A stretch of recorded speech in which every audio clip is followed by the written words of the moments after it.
Most people treat winter as a dead zone for soil, a time to wait, protect and plan for spring. Ancient growers did the opposite. They understood that winter was when soil could be rebuilt faster, deeper and with longer-lasting results than during the growing season.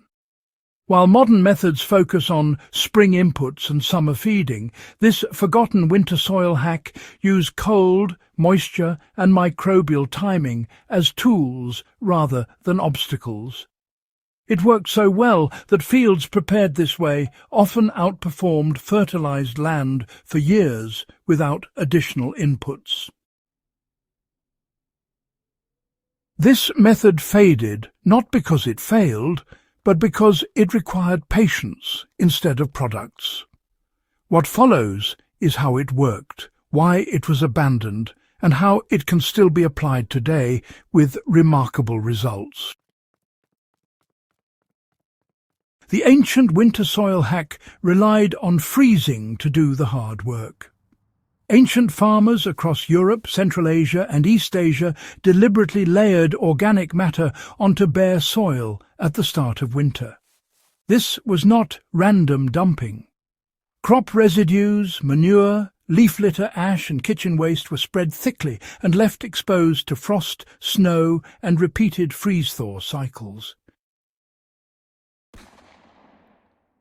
Freezing breaks down plant fibers at a cellular level. Ice crystals rupture lignin and cellulose structures that normally take months to decompose. By spring, material that would have resisted breakdown during summer had already been mechanically processed by cold. At the same time, snow acted as insulation. Beneath the frozen surface, microbial life slowed but did not die. When brief thaws occurred, microbes activated in short bursts, beginning decomposition long before planting season. So, why did modern soil management lose this valuable knowledge? Well, industrial agriculture, you see, shifted soil work into these narrow seasonal windows.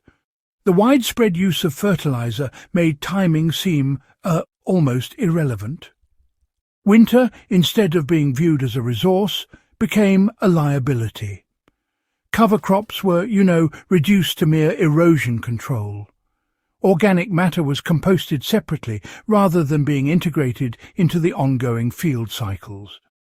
And honestly, the idea that winter could actively improve soil biology just faded from practice. Ancient systems, interestingly, did not separate the seasons. They treated the entire year as a continuous soil-building loop, with winter serving more as the structural phase rather than the productive one. So, here's how this winter method built deeper fertility than spring composting. Spring composting, you see, mostly feeds the surface, but winter layering, well, it feeds the whole soil profile. As organic matter freezes and thaws, it gradually settles downward. Meltwater carries dissolved nutrients into the root zone, instead of just evaporating away. And when worms are active during mild periods, they pull material even deeper.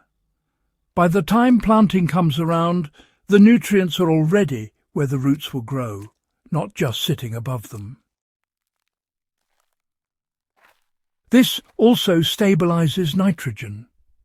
Instead of rapid spring mineralization that leads to loss, nitrogen is released gradually as temperatures rise. Plants encounter steady availability rather than spikes. How ancient growers controlled moisture using winter soil layering. Exposed winter soil loses structure, Layered soil gains it. Organic blankets slow wind, trap snow, and prevent surface sealing. Snowmelt infiltrates rather than running off. In dry regions, this was the primary method of water banking before irrigation. Ash played a critical role.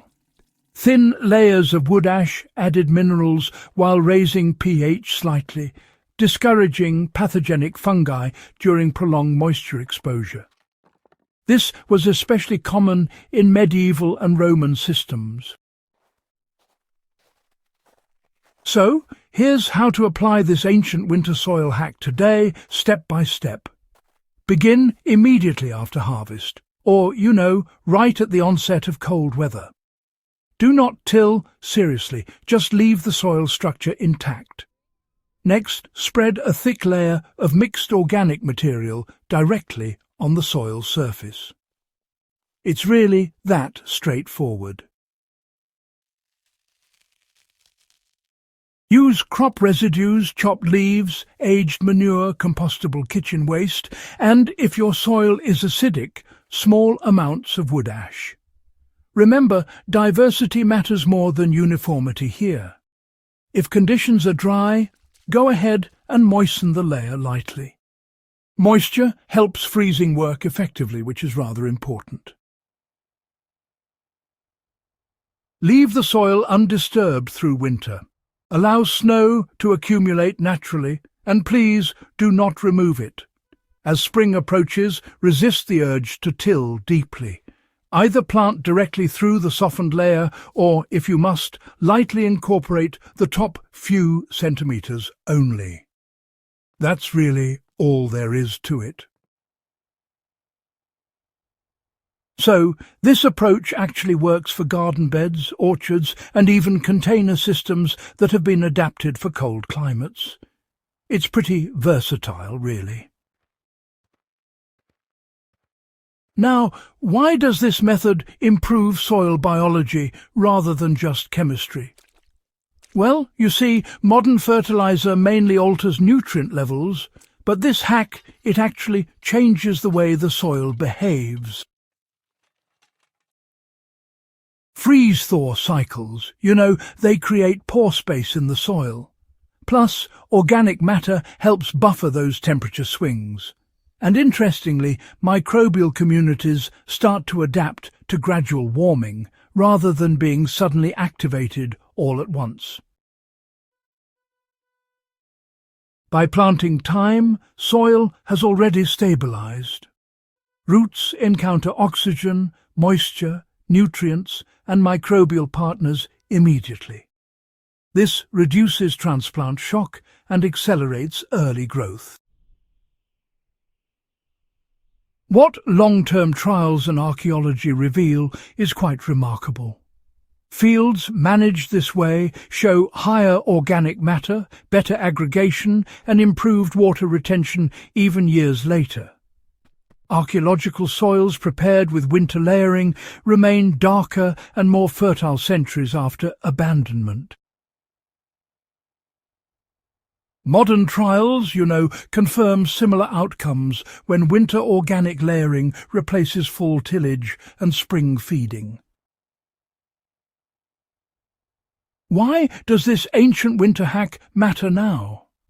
Well, climate instability makes timing unpredictable. Soils that rely on narrow input windows simply fail under stress. Soils built gradually across seasons adapt. Winter is no longer wasted time. It is the quiet phase where resilience is created. This knowledge survived for thousands of years because it worked under pressure. It deserves revival not as nostalgia, but as strategy.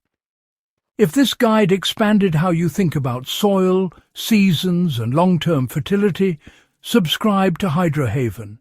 Share this with growers and researchers who value durability over shortcuts and help bring proven ancient wisdom back into modern practice where it belongs.